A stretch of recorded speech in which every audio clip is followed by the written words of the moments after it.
Bueno, si te parece, empezamos y nos metemos de lleno en la información porque ya estamos casi todos aquí en Argentina en vivo y por supuesto lo más importante tiene que ver con los datos del Ministerio de Salud, qué es lo que está pasando con el COVID en Argentina, la cantidad de contagiados y por supuesto, lamentablemente, los muertos. A ver, 3.612 personas fallecidas, nuestro más sentido pésame y abrazo por supuesto, 196.543 infectados y hablamos de bastantes personas, esto es cierto, 89.026 recuperados y nos encontramos en el día 136 de cuarentena. A ver, recordemos que el domingo pasado decíamos, bueno, van a empezar a habilitarse distintas actividades en la ciudad. Sí, es cierto, se habilitaron. Ahora, los datos tampoco es que están muy piolas, o sea, tenemos más de 5.200 contagiados solamente en el fin de semana, en 24 horas, y esto no es un dato muy, pero muy alentador.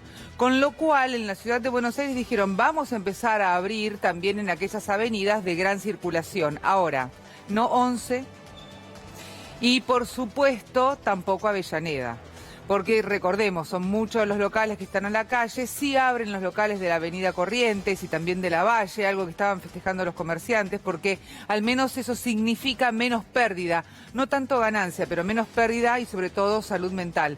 Vamos a hablar con Arnaldo Dubin, porque él ya está en conexión con nosotros. Hola Arnaldo, buen día, ¿cómo le va? Abigail Lasalle lo saluda. Arnaldo, ¿me escucha? Sí, perfectamente. Buenísimo. Bueno, a ver, Arnaldo, hay una consulta que me parece fundamental. ¿En qué situación estamos en la ciudad de Buenos Aires y también en el primero y el segundo cordón? O sea, la zona del AMBA, como para decir, estamos bien, estamos mal, vamos por buen camino. Esta curva, como decía el ministro de Salud de la ciudad, si bien estamos en un pico alto, de todas maneras los casos van a bajar. ¿Cómo estamos? Bueno, en realidad si van a bajar, si estamos en una meseta, si estamos en el pico, es una cuestión especulativa. Lo que sí podemos afirmar que independientemente de las polémicas que hay acerca del porcentaje de ocupación en terapia intensiva, el número de casos es definitivamente preocupante.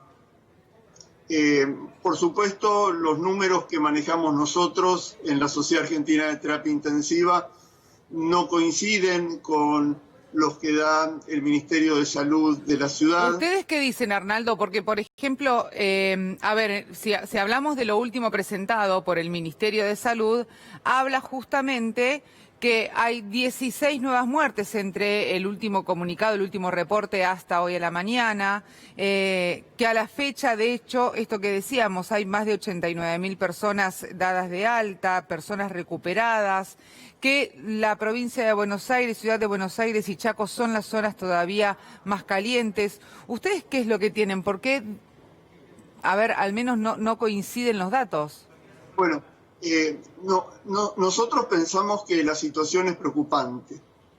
El porcentaje de ocupación en terapia intensiva, de acuerdo a la evaluación que ha hecho la Sociedad Argentina de Terapia Intensiva, en 31 unidades de terapia intensiva públicas y privadas, es de menos del 15%.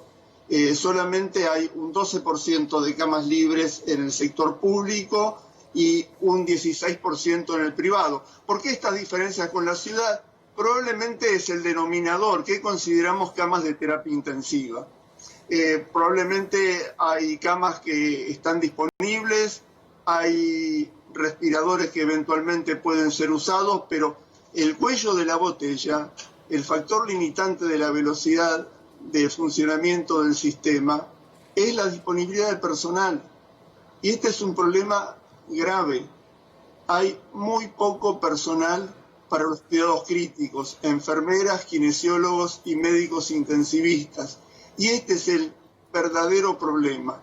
Los intensivistas nos estamos enfermando, estamos colapsados de trabajo, estamos con sobrecarga física, psicológica, con una gran presión, y esto es lo que debe considerarse el punto débil del sistema, el eslabón débil del sistema. Arnaldo, aquí estoy con Mariano Hamilton, que también quiere hacerle unas consultas. Mariano, buen día, ¿cómo te va? ¿Qué tal, doctor? Buen día, Abigail. Doctor, discúlpeme, pero no habría que separar la paja del trigo, porque una cosa es que las camas estén ocupadas o no estén ocupadas y otra cosa es que no haya personal para atenderlas, digamos. A ver, es parte de la misma problemática, pero me parece que son cosas diferentes. Por supuesto que son cosas diferentes. Una cosa es la tecnología, la disponibilidad de respiradores, de camas, y otra cuestión es el personal. Y camas se pueden conseguir, monitores se consiguen, respiradores se compran, pero los intensivistas somos limitados y la formación de un médico intensivista demanda 4 años. Y este déficit intensivista, si bien se ha exacerbado con las demandas de la pandemia, es un problema estructural de la realidad sanitaria argentina. Entiendo. La Sociedad Argentina de Terapia Intensiva desde hace muchos años viene planteando esta cuestión sin tener respuestas claras. Esto particularmente quedó en evidencia también durante la pandemia de H1N1. A ver, pero déjeme a ver si entiendo. O sea, no es un problema por el COVID o por el coronavirus o por la pandemia, sino que es un problema preexistente del sistema mismo, y es un problema que se agudiza frente a la pandemia, al COVID y al coronavirus. Exactamente. El déficit intensivista es una cuestión estructural.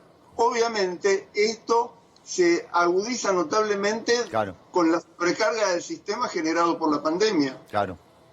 Porque incluso si los porcentajes de ocupación fueran similares, cosa que nosotros consideramos no es así a otros años, los pacientes con COVID representan una demanda de trabajo que es enormemente mayor.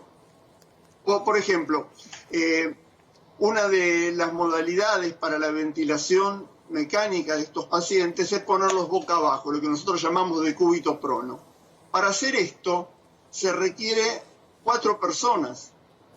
Claro. Entonces, no es lo mismo una ocupación del 80% en una situación normal, en la que además, sobre todo en el sistema privado, gran parte de estos pacientes son posoperatorios que rápidamente se van de terapia intensiva, a lo que ocurre ahora, en donde más del 50% de los pacientes internados en las terapias intensivas tienen COVID, son pacientes que van a permanecer mucho tiempo, 2, 3, 6 semanas o más, y van a ser demandantes de un gran trabajo del personal de terapia intensiva. Ahora, Arnaldo, en algún momento se había hablado, creo que lo charlamos aquí en Argentina en Vivo, me parece, Marian, que iban a empezar a capacitar también a médicos como para saber cómo actuar en el momento de poner un respirador, atender al paciente y trabajar justamente en equipo, lo que significa en terapia intensiva. ¿Esto se hizo, se está haciendo o no? Sí, por supuesto, se está haciendo, pero a ver, médicos de otras especialidades pueden ser una ayuda, incluso una ayuda importante, pero la capacitación de un intensivista es un proceso complejo, laborioso, que requiere muchos años. Yo he escuchado a medios de prensa o incluso a funcionarios hablar de determinados cursos online que hay para el manejo de respiradores. Es como pretender mandar a la guerra a una persona después de 10 horas de simulación de vuelo. Mandar a la guerra a un conscripto en Malvinas sería.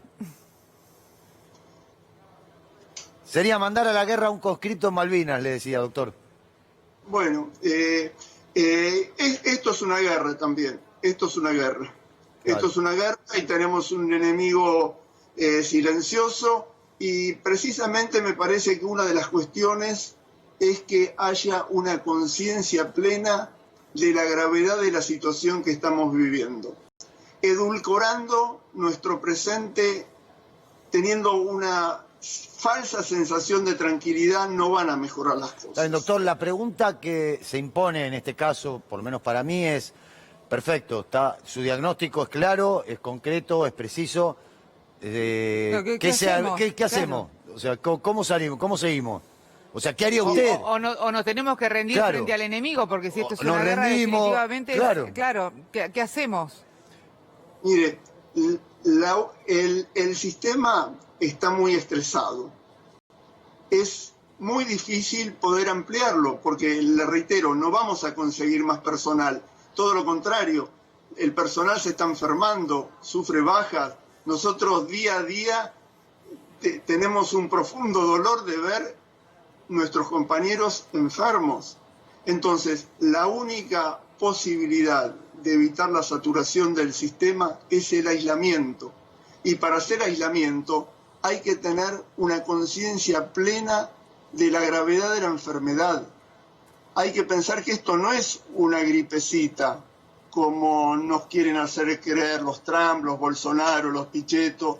Esto es una enfermedad que mata, y no solamente mata a personas mayores, viejas, con comorbilidades, sino también puede matar gente joven. Doctor, estoy de acuerdo con usted en todo. ¿Qué hacemos? Es la pregunta, porque no... El aislamiento, dice, claro, que lo único que podemos hacer es el aislamiento. aislarnos, porque sí, eso también conlleva, como usted sabe, las situaciones psicológicas y todo lo que está pasando en la sociedad. Económicas. Y económicas. Digo, las económicas yo No, bueno, está bien, pero el comerciante anda a explicarle que... Sí. Lo que yo siento es como que uno puede pedir aislamiento, pero si la sociedad no cumple el aislamiento, lo mismo que nada, vos podés pedir... Bueno, yo puedo pedir que subirme a un árbol todos los días y si nadie se sube, nadie se sube. A ver, convengamos que hay muchísimas personas, de hecho yo conozco fácil 20, que están fraguando los permisos justamente para poder tener la autorización de que te dure 24 horas, entonces vos podés hacer esto. Hay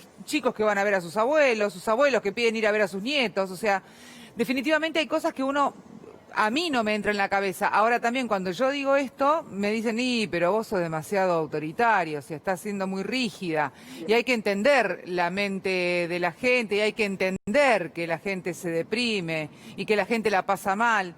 Y mi respuesta autoritaria... Yo entiendo que la gente se deprime, que la gente la pasa mal. Por eso, pero mi respuesta autoritaria está fantástico. Ahora, cuando esté en una cama de terapia intensiva con un respirador, ¿qué vas a decir? Ay, bueno, está bien, está bien que haya salido. No, pero todavía no está pasando que está colapsado el sistema, más allá de lo que dice el doctor, que yo lo escucho con atención. Es que no importa si está colapsado. El tema es lo que decía Arnaldo. Sube, se va a la cama de terapia intensiva. Perdón, Arnaldo, siga así. A mí me gustaría hacer algunas consideraciones. Hágalas. En primer lugar, con autoritarismo, con la policía o el ejército en la calle, no se resuelve esto. Se resuelve con conciencia social, con participación social. Por eso yo considero extremadamente importante el rol que han jugado las organizaciones sociales, sobre todo en los barrios más carenciados, claro, incluso dentro de la ciudad de Buenos Aires. Pero para que haya este compromiso social, hay que tener conciencia del problema. Y yo entiendo, hay cuestiones económicas, hay cuestiones psicológicas, pero el problema de la economía no es la cuarentena, es la pandemia. Es la pandemia. Los países, incluso con economías mucho más desarrolladas que las nuestras, que no han hecho cuarentena, tienen crisis económicas que son históricas. Entonces, por otro lado, la secuela psicológica del aislamiento. Yo entiendo que eso existe y que es muy importante, pero ¿cuál es la secuela psicológica de ver morir a nuestros abuelos, a nuestros padres, también, a nuestros hermanos, a nuestros hijos? Pero ¿cómo lo manejamos? Porque entonces ahí está el problema, Arnaldo. Porque bueno, yo entiendo es lo que decíamos recién con Mariano. Una cosa es hacer este aislamiento, tener esa conciencia social, saber de qué se trata la enfermedad, pero paralelamente y en simultáneo te encontrás con estas caídas emocionales, con gente que verdaderamente necesita el contacto o con sus nietos o con sus hijos. Porque tiene que poner un plato de comida en la mesa. Y además, tiene que poner un plato de comida en la mesa, tiene que salir a ganarse el mango, porque pucherea todos los días y hace 100 y pico de días 136. que no puede, 136 días que no puede pucherear, la verdad es esa. Entonces, lo que quiero decir, doctor, con esto no es que lo contradigo, sino que estamos conversando entre los tres, es que la sensación que tengo es que hay como que soltar un poco de la soga, porque si no, la soga se rompe. No ser tan estricto. Claro, yo digo, ir como relojeando, ir como pispeando las cartas, vio, como en el truco, ir como relojeándolas y viendo ojeándola para ver qué es lo que sale, porque la verdad que yo siento, la sensación que tengo es que las consecuencias de los 5.600 contagiados que empezaron hace unas 2 semanas aproximadamente, fue la cuarentena estricta. O sea, recuerde usted que después de 15 días de cuarentena estricta, empezó a haber 5.000 contagiados, que fueron 14 días después. O sea, nadie le está dando bola a la cuarentena. O sea, pongámonos la mano en el corazón. Yo creo que las medidas de aislamiento no fueron lo suficientemente estrictas, que la gente no tuvo una adhesión a estas medidas. Exactamente. Por eso que aún en la fase más estricta de aislamiento, los contagios subieron notablemente. Claro. No sé cuál va a ser la consecuencia de esta flexibilización. Yo entiendo también la cuestión económica, es insoslayable. La gente está muy mal y a mí me parece también que el gobierno ha hecho esfuerzos muy importantes por este tipo de ayuda. Creo también que esta ayuda es insuficiente, que se necesita más apoyo sobre todo a los sectores carenciados, y obviamente el dinero tiene que salir de algún lado, y en esto me parece que se debe avanzar en cuestiones tan importantes como, por ejemplo, el impuesto a las grandes fortunas. Pero yo quiero remarcar una cosa. Podemos flexibilizar algunos aspectos en la actividad económica, pero lo que no podemos liberalizar es el aislamiento social. No podemos, como hemos visto ayer, grupos de personas sin protección, sin guardar distancia. Esto es una invitación a la muerte. Pero esos son los anticuarentena que fueron al obelisco, dice usted. No, había de todo, ¿eh? Ayer había de todo. Había anticuarentena, había comerciantes, había gente que estaba en contra de Vicentín. la reforma, había Vicentina, había de todo. Bueno, pero son la gente que está en contra de las políticas del Pero gobierno. escuchame una cosa, Marian. Si el otro día estaba mirando tele, justamente, y encontraba a una comunicadora decir que en realidad el uso del barbijo, la Organización Mundial de la Salud había dicho que era contradictorio. Pero lo dijo hace un mes, 100 y pico de días. O sea, se perdió los 100 días después, se perdió las Que era contradictorio porque la respiración contaminaba, porque etcétera, etcétera. Entonces, vos encontrás ese tipo de mensajes que es justamente lo que confunde también a la gente. Sí, sí. Yo, doctor, ¿sabe lo que siento yo? Que hay que salir de los fundamentalismos. O sea, a mí me parece que han dado otra vez por completo. No, es que no hay forma. Pero Para además, mí, Arnaldo, pero... yo creo, y en esto coincido plenamente con lo que dice Mariano, que creo que aunque el gobierno diga mañana se cierra todo, no pasa nada. O sea, vamos a seguir viendo personas en la calle sin el tapabocas, saliendo a cualquier hora. Por eso es mejor trabajar en la educación, No porque vamos a tener que aprender a convivir con el virus. Lo escuchamos, doctor. Yo coincido con ustedes, esto no se puede imponer autoritariamente.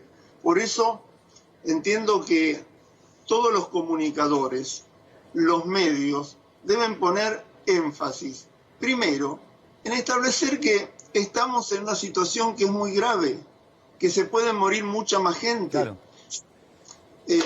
Si tenemos una mortalidad y una letalidad tan baja en la Argentina es porque las políticas sanitarias funcionaron y el sistema fue capaz de absorber las demandas.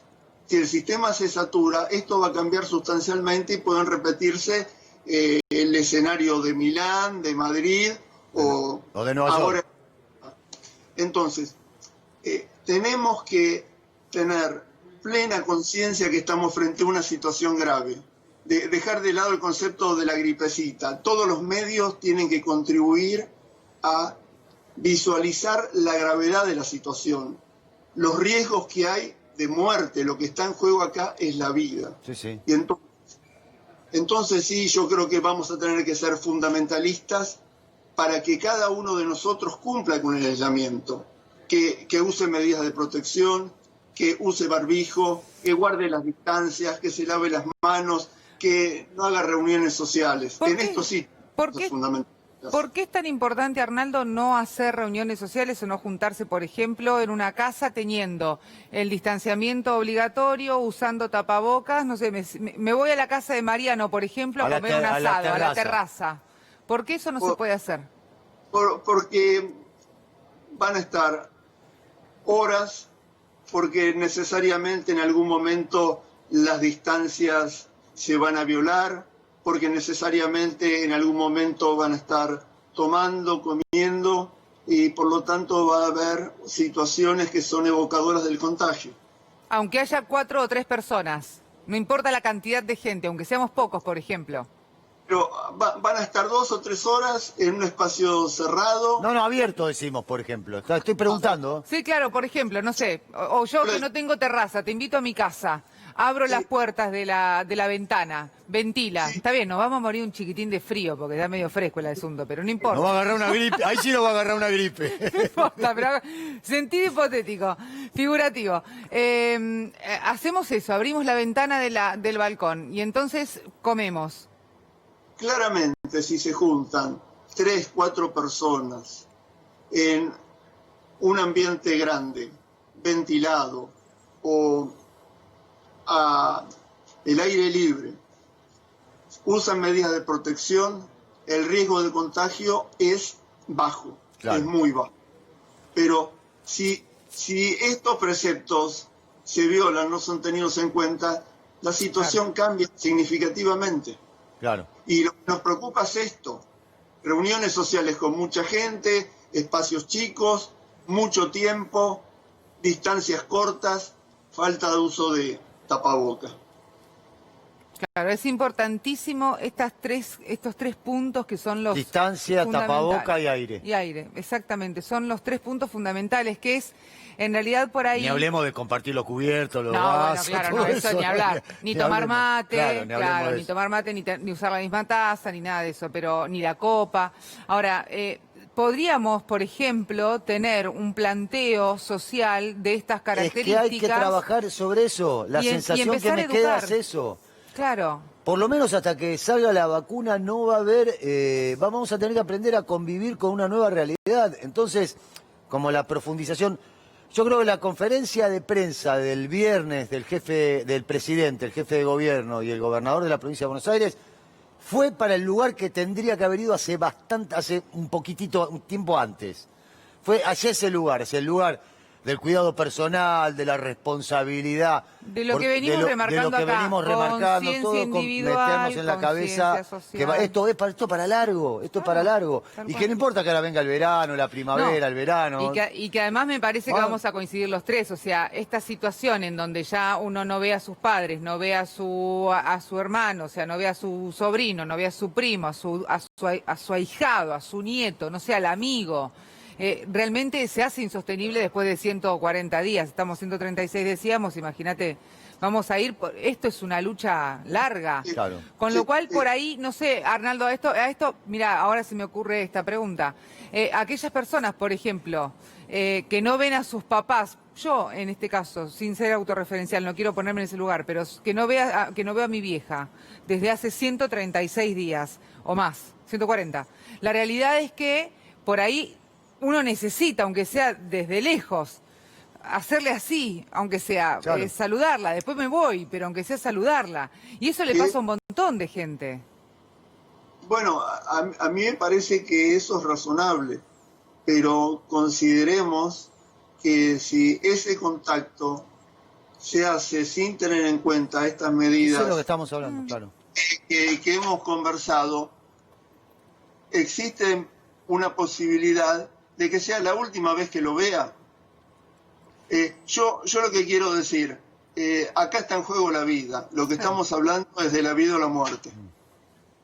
Sí, sin más, sin menos. Mire, así, doctor, claro. yo se lo puedo decir con cifras, digo, usted lo dice clarito, digo, a ver, nosotros tenemos en este momento, ¿cuántos contagiados teníamos ahí el número? 5.246 aproximadamente en las últimas... No, pero digo, el total de contagiados en la Argentina son 196. 190 y pico mil. Bueno, en Francia en Perú hay 407.000 y 19.000 muertos. En Chile 357.000 y 9.500 muertos. En el Reino Unido 305.000 y 46.000 muertos. A ver, yo no tengo duda que la Argentina, con las cuarentenas que realizó, evitó que el número nuestro esté en 15.000, 16 o 20.000 muertos. Yo no tengo duda, porque hubiera colapsado la el sistema de salud, ni que hablar cómo estaba el sistema de salud hace 100 días, ¿no? Ni que hablar.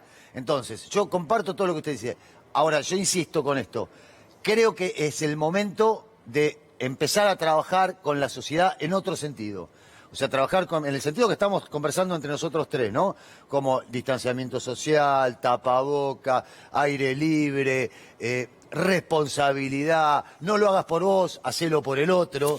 Digo, a ver, por ahí es el asunto, me parece. Y ahí es donde creo que nosotros vamos a poder achatar la curva, como mejorar la situación, que efectivamente, como usted dice, es grave. No es una situación menor que hay 5.000, 6.000 contagiados por día. 196.543 es el número total. Por eso. De los contagiados.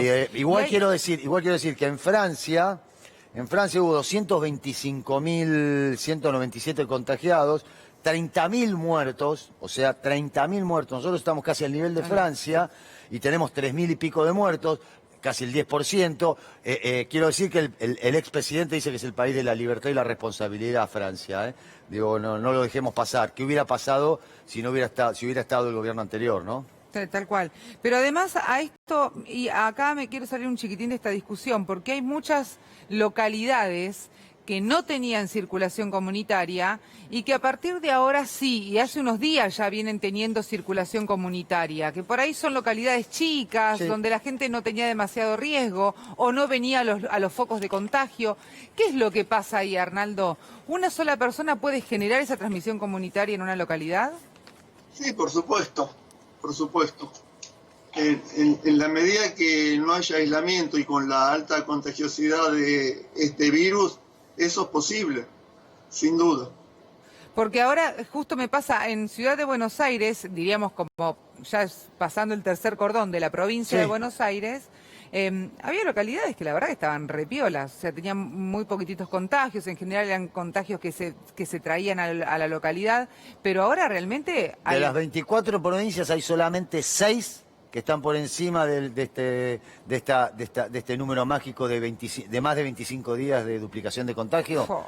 De todas las provincias, porque lo que también es cierto, lo que estaba marcando el doctor, es que los contagios se ampliaron a todo el país. O sea, todo el país está entrando en una situación de contagio generalizado. Como si el virus se expandiera tipo mancha, ¿no? Sí, sí, el virus es inteligente. Es tan inteligente que hasta te digo, esto se lo voy a preguntar ahora al doctor. Doctor, ¿qué hay de verdad en esto que el virus es tan inteligente que hasta está siendo menos letal para no perder gente que lo pueda hospedar? ¿Esto es así o esto es biribiri como tantas cosas se dicen? No, no hay una demostración. No hay una demostración, perfecto. No. Bueno, Arnaldo, gracias por estos minutos. Lo hemos entretenido un montón de tiempo. Muchísimas gracias. Sí, muy ilustrativo.